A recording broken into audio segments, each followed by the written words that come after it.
দখল দূষণে ধুঁকছে রাজশাহী বিভাগের ৬০টি নদী ও খাল। পাড় সংকীর্ণ হওয়ায় বেশিরভাগই মৃতপ্রায়। শিগগিরই অভিযানের আশ্বাস পানি উন্নয়ন বোর্ডের। ৬০ কোটি টাকার প্রকল্পের ব্যয় বাড়িয়ে ১২৫ কোটি। বঙ্গবন্ধু স্কয়ার নিয়ে বিপাকে রাজশাহী উন্নয়ন কর্তৃপক্ষ। রাজনৈতিক বিবেচনায় নেয় দ্বিতীয় ধাপের কাজ বাতিল।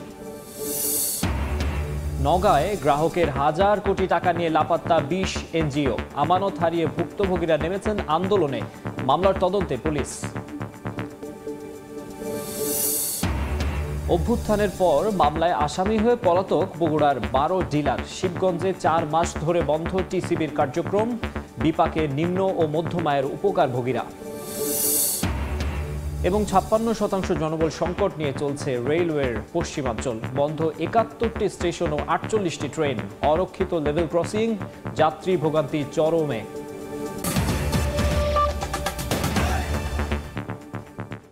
আমন্ত্রণ সময় সংবাদের নিয়মিত আয়োজন বিভাগীয় সময়ে থাকছি সপ্তাহের ৭ দিন ভিন্ন ভিন্ন বিভাগের সংবাদ নিয়ে। আজ থাকছে রাজশাহী বিভাগ, সঙ্গে আছি আমি মাকসুম আলম খান। দখল আর দূষণে ধুঁকছে রাজশাহী বিভাগের অন্তত ৬০টি নদী এবং খাল। দুই পাড় সংকীর্ণ হয়ে পড়ায় এগুলোর বেশিরভাগই মৃতপ্রায়। তবে পানি উন্নয়ন বোর্ডের কর্মকর্তারা বলছেন দখলদারদের উচ্ছেদে অচিরেই শুরু হবে অভিযান। হাবিবুর রহমান পাপ্পুর তোলা ছবিতে বিস্তারিত সাইফুর রহমান রকির রিপোর্টে। রাজশাহী নগরীর দক্ষিণ পাড় ঘেঁষে বয়ে গেছে পদ্মা নদী। একসময় এ নদীতে জাহাজ চললেও এখন শুষ্ক মৌসুমে পানি না থাকায় নদীর বুকে জাগে চর। লালন মুক্তমঞ্চ এলাকায় নদীর জায়গা দখল করে গড়ে উঠেছে স্থায়ী অস্থায়ী দোকান। ইজারা ছাড়া দখল হয়ে গেছে পানি উন্নয়ন বোর্ডের জায়গা। অন্যদিকে পবা উপজেলার বার্নয় নদীর দুপাশে অবৈধভাবে ভরাট করায় পরিণত হয়েছে খালে। একই অবস্থা জেলার ২১টি নদীর বেশিরভাগের। সিরাজগঞ্জের কাটাখালী খাল ভরাট হয়ে গেছে দীর্ঘদিন আবর্জনা ফেলার কারণে। একই সঙ্গে জেলার ফুলজোর, ইছামতি, হরাসাগর সহ বেশ কয়েকটি নদ নদী দখল আর দূষণের ফলে অস্তিত্ব হারাতে বসেছে। পাবনাতেও নদীর জায়গায় নির্মাণ করা হচ্ছে বাড়িঘর সহ নানা স্থাপনা। প্রকাশ্যে এসব অপকর্ম হলেও কর্তৃপক্ষের কাছে আবেদন করে মেলেনি কোনো সমাধান। কোনো ধরনের অভিযানও নাই, কোনো চাপও নাই। দখল এবং শহরে নানা আবর্জনা ফেলার কারণে এর সৌন্দর্য নষ্ট হয়ে গেছে।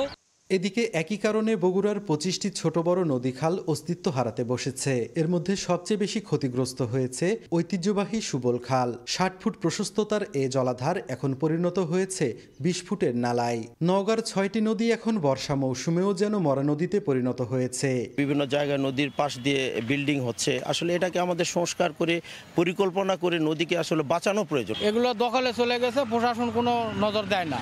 অন্যদিকে বছরের পর বছর দখলদারদের বিরুদ্ধে কোনো ব্যবস্থা না নিলেও গণমাধ্যমের সামনে দ্রুত ব্যবস্থা নেওয়ার আশ্বাস পানি উন্নয়ন বোর্ডের। এই বছরে আমরা এটা ফান্ড নিয়ে এসে এটা উচ্ছেদ করে ভেঙে ফেলবো। পানি উন্নয়ন বোর্ডের তথ্য মতে কালের বিবর্তনে দখল, দূষণ ও সংস্কারের অভাবে অস্তিত্ব সংকটে রাজশাহী বিভাগের প্রায় ৬০টি নদ নদী ও খাল। সাইফুর রহমান রকি, সময় সংবাদ, রাজশাহী। এ নিয়ে আরও তথ্য জানবো। এই মুহূর্তে নওগাঁর ডিগ্রির মোড় এলাকায় আছেন সহকর্মী MR রকি, বগুড়ায় আব্দুল আওয়াল এবং সিরাজগঞ্জে আছেন রিঙ্কু কুণ্ডু। আমরা সরাসরি প্রথমে যাচ্ছি রকির কাছে। রকি, উপর দিয়ে বয়ে যাওয়া যে ছোট নদী, ছোট যমুনা নদী, নদীর ডিগ্রির মোড় এলাকায় রয়েছি। এই নদীর ঠিক মাঝখানে নদীর একেবারে চর ঘেঁষে গড়ে তোলা হয়েছে বিল্ডিং, এবং এই বিল্ডিং শুধু এইখানে না, এরকম পরিস্থিতি কিন্তু পুরো শহর জুড়েই। শহরের মাঝ দিয়ে বয়ে চলা এই নদীর এতটাই আস্তে আস্তে ক্রমান্বয়ে ছোট হয়ে আসছে, এবং দখলের কারণে একদিকে যেমন ছোট হয়ে আসছে, অন্যদিকে কিন্তু এই নদীতে বিভিন্ন জাতের বাসা বাড়ি সহ পৌরসভার বর্জ্য ফেলা, এই বর্জ্যের কারণে নদীর পানি পুরোটাই এখন একদম দূষিত এবং নদীর পানি ব্যবহার অনুপযোগী। এই দখল প্রক্রিয়ার কারণে নদী একদিকে যেমন তার নাব্যতা হারিয়েছে, অন্যদিকে কিন্তু ব্যবহারের পানির যে যাত্রা সেটাও কিন্তু এখন স্থানীয় বাসিন্দারা দীর্ঘদিন ধরে অভিযোগ করে আসছেন যে পানি কোনোভাবেই সেটা ব্যবহার আর করার সুযোগ থাকছে না। জেলায় আসলে 9টি নদী প্রবাহিত। এই 9টি নদীর মধ্যে ইতিমধ্যে 3টি নদী একেবারে কাগজপত্রেই শুধু সীমাবদ্ধ রয়েছে।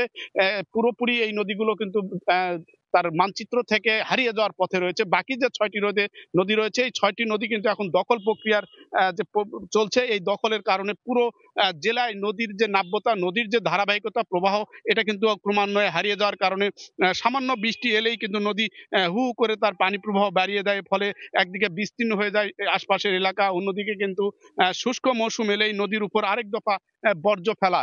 ফলে এখানকার যারা বাসিন্দা তারা বলছেন যে নদী একসময়ের যে প্রমত্তা নদী ছিল, নদীর উপর দিয়ে যে পরিমাণ পাল তোলা নৌকা যেত, ব্যবসা বাণিজ্যের বড় একটা ভূমিকা রাখতো, এই নদী কিন্তু সেই জায়গা থেকে অনেকটা দূরে সরে চলে গেছে এবং স্বাভাবিকভাবে নদীর যে নাব্যতা সেটাও কিন্তু হারিয়ে ফেলছে।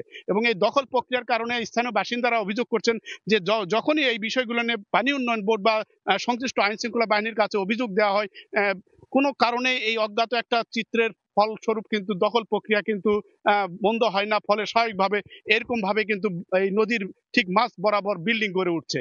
এই দখল প্রক্রিয়া বন্ধ করার জন্য সুশীল সমাজ সহ বিভিন্ন সামাজিক কর্মকাণ্ড কিন্তু পালন করে আসছে দীর্ঘদিন ধরে।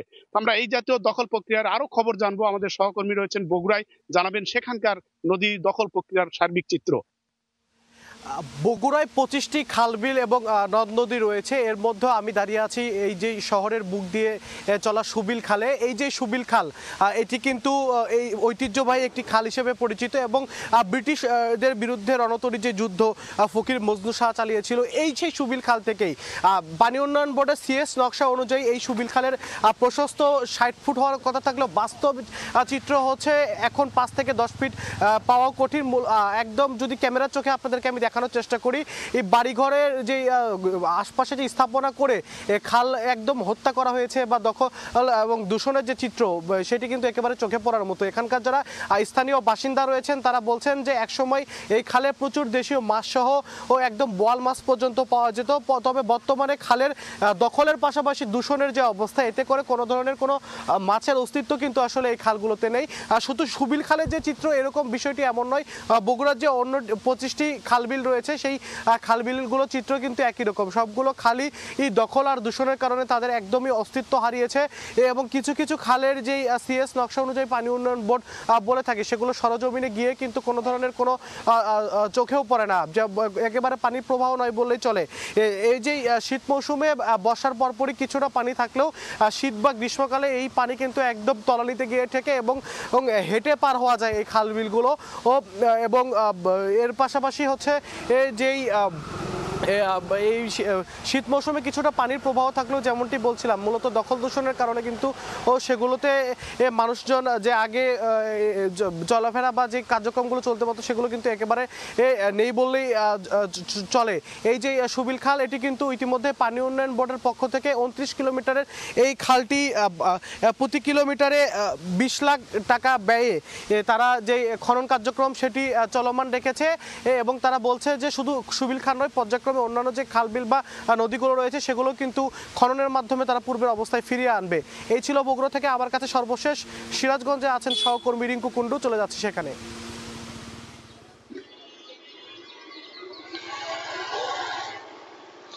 দখল আর দূষণের অস্তিত্ব হারাতে বসেছে সিরাজগঞ্জের শহরের মধ্য দিয়ে বয়ে চলা কাটাখাল নদ। আমরা এখন আছি সেই কাটাখাল নদ। আপনি যদি দেখায় যে এই খালটি একসময় স্রোতস্বিনী ছিল এবং বিভিন্ন রকমের নৌকা করে বিভিন্ন ব্যবসা বাণিজ্যের পণ্য কিন্তু এই শহরে কিন্তু আসতো, কিন্তু এখন প্রতিনিয়ত দখল আর দূষণের ফলে কিন্তু এক প্রকার অস্তিত্ব হারাতে বসেছে এই খালটি এবং শহরের প্রাণকেন্দ্রে এই খালটি হওয়াতে কিন্তু আসলে বিভিন্ন গুরুত্ব বহন করে থাকে। গত কয়েক বছর আগে পৌর কর্তৃপক্ষ বেশ কিছু সংস্কার কাজ এবং খনন কাজ করলেও সেটি কিন্তু আবারও ভরাট খালে পরিণত হয়েছে। সেই সাথে এই কাটাখালী দূষণের কথা যদি বলি, শহরের বিভিন্ন ময়লা আবর্জনা এই খালটিতে কিন্তু ফেলার কারণে প্রতিনিয়ত আসলে দূষণ হচ্ছে এবং কাটাখালীর পাশাপাশি জেলার অন্যান্য যে সকল নদী রয়েছে, আমি যদি বলি ফুলজোর, ইছামতি, হুডাসাগর, সবগুলো নদীরই কিন্তু আসলে দখলদারদের যে দখলদারিত্ব সেটিতে কিন্তু আসলে এই নদী এবং খালগুলো কিন্তু অনেকটাই সরু হয়ে গেছে এবং তাদের যে নির্ধারিত যে গতিপথ সেটি কিন্তু আসলে যে স্বাভাবিক যে গতিপথ সেটি কিন্তু আসলে ব্যাহত হচ্ছে এবং এই পুরো শহরের যে কাটাখালটা রয়েছে শহর কেন্দ্রিক, এই খালটি আসলে দৃষ্টিনন্দন করার জন্য জেলা প্রশাসনের পক্ষ থেকে একটি আশ্বাস দেওয়া হয়েছে আমাদের অল্প কিছুদিনের মধ্যে কিন্তু আসলে জেলা প্রশাসনের পক্ষ থেকে এই কাটাখালের যে ময়লা আবর্জনা সেগুলো অপসারণ করা সহ তার সৌন্দর্য বর্ধন, অর্থাৎ এই খালের সৌন্দর্য বর্ধনের কাজ কিন্তু তারা শুরু করবে। এছাড়া এই খালটি দখল দখলের এবং দূষণের যে আরেকটি কারণ সেটি হচ্ছে যে বড় বাজারে যে সকল ময়লা আবর্জনা এবং মাছের বাজার, মাংসের বাজার, বিভিন্ন ময়লা আবর্জনা কিন্তু প্রতিনিয়ত এই খালটিতে ফেলা হচ্ছে। এই কারণে কিন্তু আসলে খালটি নিয়মিত আসলে দূষণে পড়ছে এবং শহরবাসী বা এলাকাবাসী যেটি বলছে যে এই পরিমাণ দূষণের ফলে কিন্তু তীব্র গন্ধ এবং মশা মাছির উপদ্রব কিন্তু আসলে বেড়েছে। তবে জেলা প্রশাসনের পক্ষ থেকে যেটি বলছিলাম সেটি উদ্যোগ নেওয়া হয়েছে, আর কয়েকদিনের মধ্যেই হয়তো যে এই যে সংস্কার কাজ বা ময়লা আবর্জনা নিষ্কাশনের কাজ সেটি কিন্তু আসলে শুরু করা হবে। সে সাথে এই যে খালটির যে বিভিন্ন জায়গায় আটকে খালের গতিপ্রবাহ রোধ করে আসলে এক প্রকার যে মাছ চাষ করা হয়, মৎস্য চাষ অর্থাৎ অবৈধ মৎস্য চাষীরা যে মাছ চাষ করে সেটির কারণে কিন্তু আসলে এর যে নির্ধারিত যে গতিপথ সেটি কিন্তু আসলে ব্যাহত হয়। তো এক কথা বলা যায় দখল আর দূষণে এই খাল সহ বিভিন্ন নদ নদী কিন্তু আসলে অস্তিত্ব হারাতে বসেছে সিরাজগঞ্জে।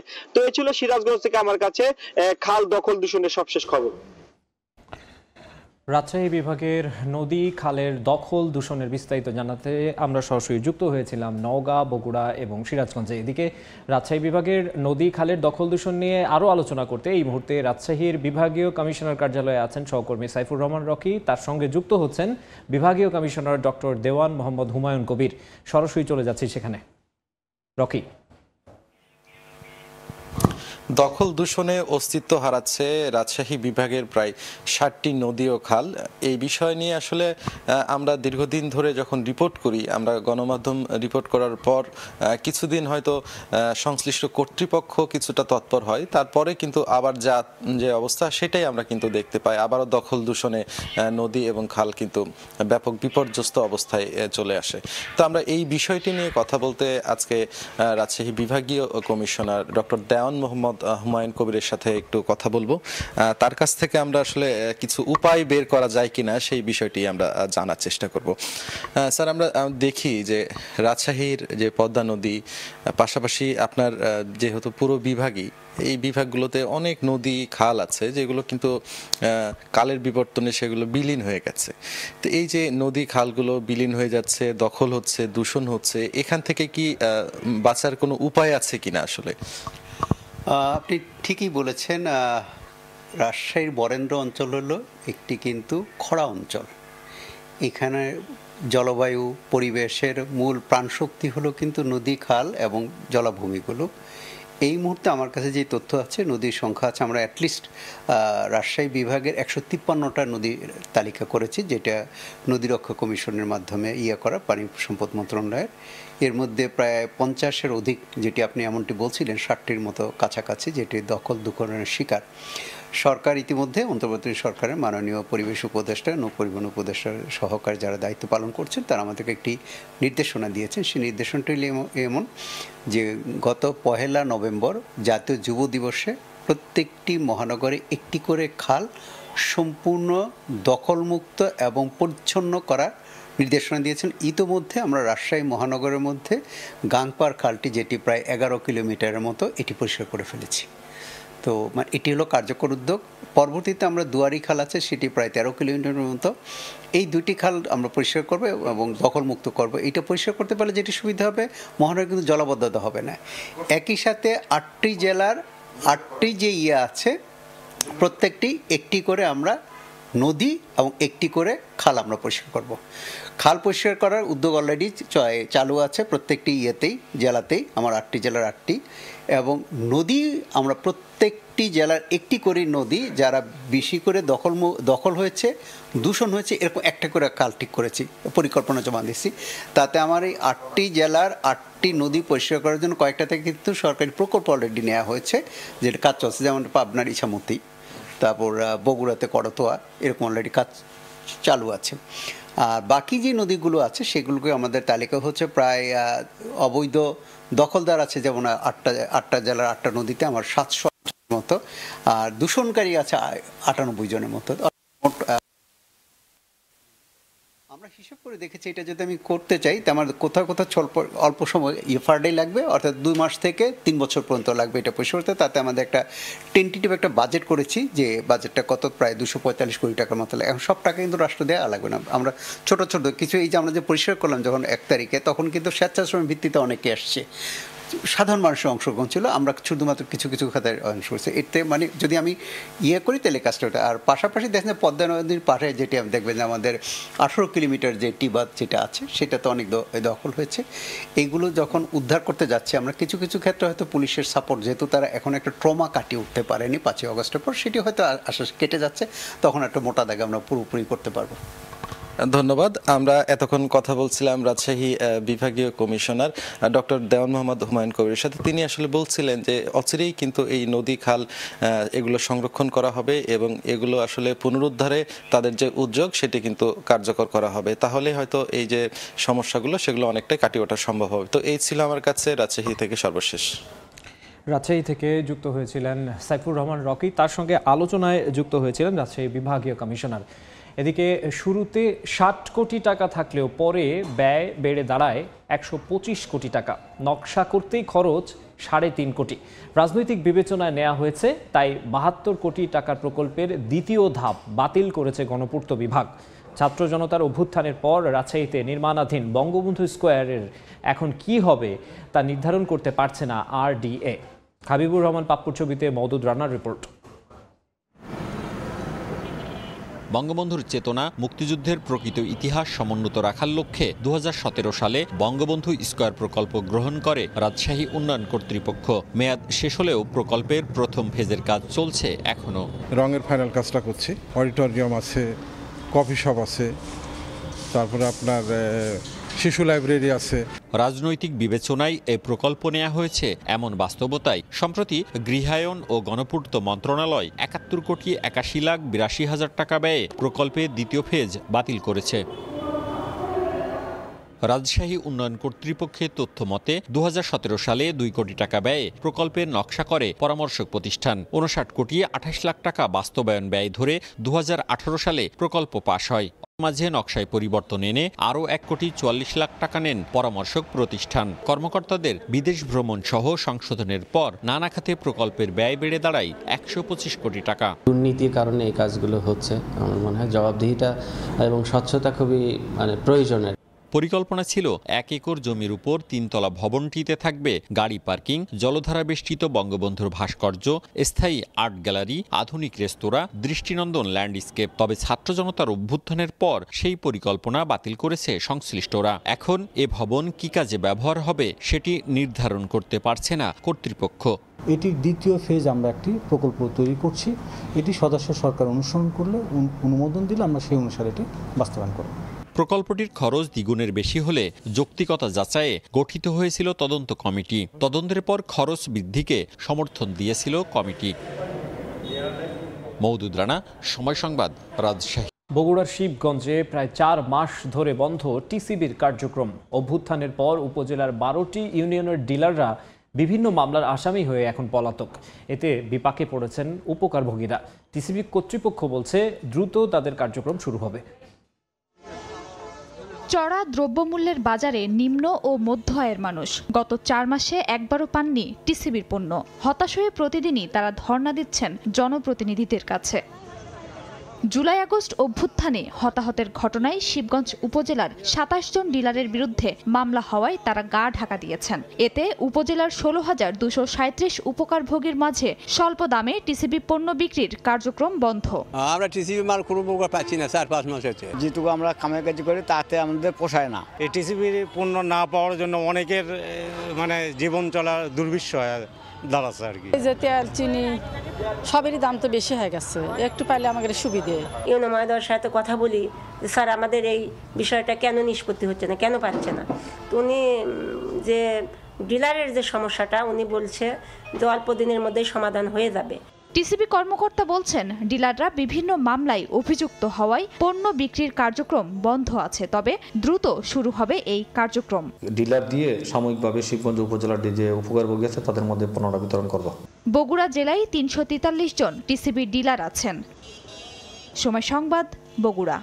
56% জনবল সংকটে বিপর্যস্ত রেলওয়ের পশ্চিমাঞ্চল। এরই মধ্যে 264টি অপারেটিং স্টেশনের মধ্যে বন্ধ হয়ে গেছে 71টি। এমনকি চলাচল বন্ধ 48টি ট্রেনের। এতে অরক্ষিত হয়ে পড়েছে স্টেশন সংলগ্ন লেভেল ক্রসিংগুলো। ভোগান্তি বেড়েছে যাত্রীদের। হাবিবুর রহমান পাপ্পুর ছবিতে মওদুদ রানার আরও একটি রিপোর্ট। রেলওয়ের পশ্চিমাঞ্চলে 975 জন স্টেশন মাস্টারের বিপরীতে শূন্য আছে 623টি পদ। এমনকি 42 জন গার্ড, 415 জন পয়েন্টসম্যান ও 491 জন গেটকিপারের পদেও নেই কোনো জনবল। লোকবল সংকটে পশ্চিমাঞ্চলের পাকশি বিভাগের 54টি পুরোপুরি ও 5টি স্টেশন আংশিক বন্ধ, আর লালমনিরহাট বিভাগের বিভিন্ন রুটে বন্ধ 12টি স্টেশন। বন্ধ থাকা স্টেশনে থামে না কোনো আন্তনগর ট্রেন, কিছু লোকাল ট্রেন থামলেও নেই টিকিট কাটার ব্যবস্থা।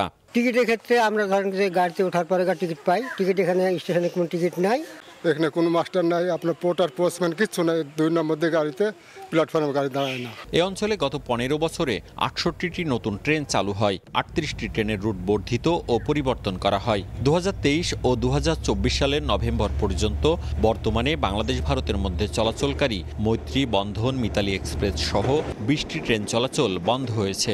যাত্রীঘাতে আয় কম, কোচ, ইঞ্জিন ক্রুর অভাব এবং ডেমু ট্রেন নষ্ট হওয়ায় বর্তমানে পাকশি ও লালমনিরহাট বিভাগে বন্ধ 48টি ট্রেন। অন্যদিকে ঈশ্বরদী জয়দেবপুর রুটে 23টির সক্ষমতা থাকলেও চলাচল করে 40টি ট্রেন, আর ঈশ্বরদী পার্বতীপুর রুটে 22টির সক্ষমতায় চলে 36টি ট্রেন। সব মিলিয়ে বেড়েছে যাত্রী ভোগান্তি। উত্তরা ধরেন তৈলি দিয়েছে এবং বাইরে ধরেন আসি, অনেক সমস্যা ধরেন। চালক সংকট তো আগের থেকে প্রথম থেকে আছে, আমরা প্রায় অর্ধেক লোকবল নিয়ে গাড়ি চলাচল করি। কর্তৃপক্ষ বলছে সংকট কাটিয়ে উঠতে বিভিন্ন পদক্ষেপ নিচ্ছেন তারা। জনবল নিয়ে বা সংকট নিয়ে এর ভিতর দিয়েই আমরা ট্রেনটাকে সুষ্ঠুভাবে প্রায় 96% পাংচুয়ালিটি দিয়ে চালাচ্ছি। রেলপথ কর্তৃপক্ষের তথ্য মতে পরিকল্পনার অভাবে অরক্ষিত হয়ে পড়েছে স্টেশন সংলগ্ন লেভেল ক্রসিংগুলো। মওদুদ রানা, সময় সংবাদ, রাজশাহী। টানা 13 বছরেও গ্যাস যায়নি নাটোরে। বাড়তি উৎপাদন খরচের চাপে জেলার শিল্প উদ্যোক্তারা। একই কারণে বেহাল দশা বিসিক শিল্প নগরীরও। অবশ্য সংকট সমাধানের আশ্বাস দিয়েছেন শিল্প উপদেষ্টা। আল মামুনের পাঠানো তথ্য ও রোকনুজ্জামানের ছবি নিয়ে রিপোর্ট। নাটোরের বাগাতিপাড়া উপজেলার হিজলি এলাকায় বসানো হয়েছে গ্যাস পয়েন্ট। সরকারের পক্ষ থেকে এই পয়েন্টের মাধ্যমে জেলার শিল্প কারখানায় গ্যাস সরবরাহের আশ্বাস দেয়া হয় 2011 সালে। 13 বছর পার হলেও এখনো শুরু হয়নি গ্যাস সরবরাহ। গ্যাস সরবরাহের আশ্বাসে ওই সময় অনেক উদ্যোক্তা শিল্প প্রতিষ্ঠান নির্মাণ করেন। তবে শুধুমাত্র পাইপলাইনের গ্যাস না পাওয়ায় পূর্ণ উৎপাদন খরচের বিশাল তারতম্য হচ্ছে পার্শ্ববর্তী জেলা বগুড়া, পাবনা ও রাজশাহীর কারখানাগুলোর সঙ্গে। এমনকি বিকল্প জ্বালানি ব্যবহার করে উৎপাদন করতে খরচ বাড়ছে 40 থেকে 50 ভাগ। এ কারণে কারখানা সম্প্রসারণ করাও সম্ভব হচ্ছে না। এই গ্যাসের কারণে অনেক কলকারখানা এখনো চালু হতে পারছে না এবং নতুন উদ্যোক্তারাও এখানে আসতে পারছে না। কর্তৃপক্ষ আমাদেরকে কথা দিয়েছিল আমাদেরকে গ্যাসের ব্যবস্থা করে দেবে। নাটোরের বুক চিরেই রাজশাহীতে গ্যাস গিয়েছে। যদি নাটোরে গ্যাসটাকে অ্যাভেলেবেল করা হয় তাহলে ওখানে শিল্পায়ন বৃদ্ধি পাবে। পরবর্তী যারা সরকার আসবে তাদের কাছেও আমরা দাবি করি যে অবশ্যই যেন নাটোরে গ্যাসের সংযোগ দেওয়া হয়। তবে সম্প্রতি নাটোরে এসে সংকট সমাধানের আশ্বাস শিল্প উপদেষ্টার। ভোলাতে গ্যাস পাওয়া গেছে, আমরা ওই গ্যাস দিয়ে কিছু চেষ্টা করছি। আর সারা দেশে নতুন গ্যাসের কূপ যদি আমরা না পাই তাহলে কষ্ট হবে, আমরা পাওয়ার চেষ্টা করছি। নাটোরে 1.5 শতাধিক শিল্প কারখানা রয়েছে। সময় সংবাদ, নাটোর। বীজ আলু কেনা নিয়ে বিপাকে পড়েছেন জয়পুরহাটের কৃষক। প্রতি বস্তা উচ্চ ফলনশীল আলু বীজে নির্ধারিত দামের চেয়ে 700 থেকে 1000 টাকা পর্যন্ত বেশি গুনতে হচ্ছে তাদের। অভিযোগ উঠেছে অতিরিক্ত দামে সার বিক্রিরও। শাহিদুল ইসলাম সবুজের রিপোর্ট। দেশের অন্যতম আলু উৎপাদনকারী জেলা জয়পুরহাট। মধ্য কার্তিক থেকেই আলুর বীজ রোপণের জন্য কৃষকরা তাদের জমিতে হাল চাষ করেন। কিন্তু এবার বীজ আলু কিনতে গিয়ে বেকায়দায় পড়েছেন চাষিরা। স্থানীয় ডিলারদের কাছ থেকে প্রতি বস্তা উচ্চ ফলনশীল আলু বীজে সরকার কিংবা কোম্পানির নির্ধারিত দামের চেয়ে 700 থেকে 1000 টাকা পর্যন্ত বেশিতে কিনতে হচ্ছে তাদের। এছাড়াও কিছু অসৎ ব্যবসায়ী এমওপি সহ প্রয়োজনীয় সার বিক্রিতেও নিচ্ছেন বেশি মূল্য। তবে এসব অভিযোগ অস্বীকার করে স্থানীয় ডিলারদের দাবি, কোম্পানি ও সরকার নির্ধারিত মূল্যেই আলুর বীজ ও সার বিক্রয় করা হচ্ছে। এদিকে গত 15 দিনে 50টির মতো ভ্রাম্যমাণ আদালতের মাধ্যমে একাধিক ব্যবসায়ীকে জরিমানা ও তাদের ডিলারশিপ বাতিলের জন্য সুপারিশ করার কথা জানান জেলা প্রশাসক। প্রতিটি পর্যায়ে আমাদের ভ্রাম্যমাণ আদালত এবং টাস্কফোর্স অভিযান অব্যাহত আছে এবং এই অভিযান আমাদের এই কার্যক্রম শেষ না হওয়া পর্যন্ত চলমান থাকবে। জেলায় এবার 40,000 হেক্টর জমিতে আলু রোপণের লক্ষ্যমাত্রা নির্ধারণ করা হয়েছে। শাহিদুল ইসলাম সবুজ, সময় সংবাদ, জয়পুর। আদায়ের লক্ষ্যমাত্রা অর্জন হচ্ছে না চাঁপাইনবাবগঞ্জের সোনা মসজিদ স্থলবন্দরে। চলতি অর্থ বছরের প্রথম 4 মাসে ঘাটতি প্রায় 12 কোটি টাকা। অবশ্য এজন্য চলমান রাজনৈতিক অস্থিরতাকে দুষছে বন্দর কর্তৃপক্ষ। জাহাঙ্গীর আলমের পাঠানো তথ্য ও ছবি নিয়ে রিপোর্ট। গেল জুলাই মাসে 70 কোটি টাকা রাজস্ব লক্ষ্যমাত্রার বিপরীতে 60 কোটি টাকা আদায় করেছে চাঁপাইনবাবগঞ্জের সোনা মসজিদ স্থলবন্দর কর্তৃপক্ষ। আগস্টের লক্ষ্যমাত্রা 90 কোটি 5 হাজার টাকার বিপরীতে আদায় হয়েছে 61 কোটি 94 হাজার টাকা। সেপ্টেম্বরে 106 কোটি 8 হাজার টাকার বিপরীতে 57 কোটি 95 হাজার টাকা। আর গেল মাসে 106 কোটি 82 লাখ টাকার লক্ষ্যমাত্রার বিপরীতে রাজস্ব আদায় হয়েছে 78 কোটি 33 লাখ টাকা। আমদানি রপ্তানিকারকরা বলছেন, অন্য স্থলবন্দরের তুলনায় সোনা মসজিদে সুযোগ সুবিধা কম থাকায় বন্দরটি ব্যবহারে আগ্রহ হারাচ্ছেন ব্যবসায়ীরা। জীর্ণ ছিন্ন অবস্থায় চলে আসছে আমাদের পোর্ট। যদি আইটেমগুলা খুব তাড়াতাড়ি আমাদের এখানে চালু করা হয়, আমরা ব্যবসায়িকভাবে যেভাবে লাভবান হব, সরকারের রাজস্ব বৃদ্ধি পাবে। ফলের ব্যবসা হচ্ছে না, এই কারণে আমাদের ফলের গাড়ির গতিশীলতা এখানে বৃদ্ধি হচ্ছে না। সরকারের কাছে রিকোয়েস্ট করব আমাদের সোনামুড়ি স্থলবন্দর দিয়ে যেন অবশ্যই ফলের গাড়ি ঢুকে। প্রফেসর মহোদয়ের সাথে কথা বলেছি এবং কথা চলছে ফলটা চালু করার বিষয়ে। তবে সোনা মসজিদ শুল্ক স্টেশনের কর্মকর্তাদের দাবি, গত 4 মাসে দেশের রাজনৈতিক বৈরী পরিস্থিতির কারণে কমেছে রাজস্ব আদায়। মাঝখানে বেশ কিছু পলিটিক্যাল আপহিবাল ছিল, যে কারণে ইম্পোর্ট কম হয়েছে, ব্যবসায়ীরা কম কাজ করেছে, যে কারণে ইম্পোর্টও কম হয়েছে বলে সেখানে রাজস্ব কম এসেছে।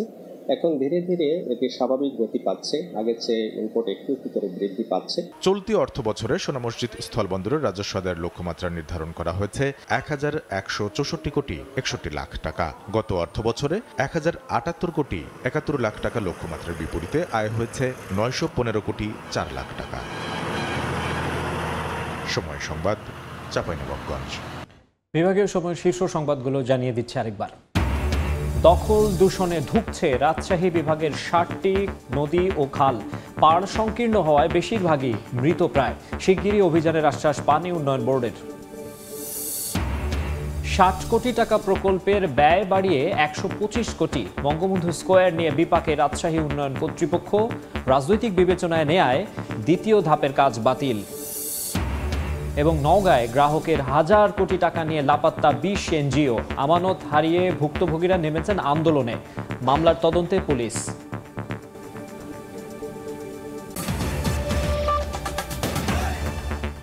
এই ছিল বিভাগীয় সময়। আগামীকাল থাকবো খুলনা বিভাগের আয়োজন নিয়ে। সঙ্গেই থাকুন সময়।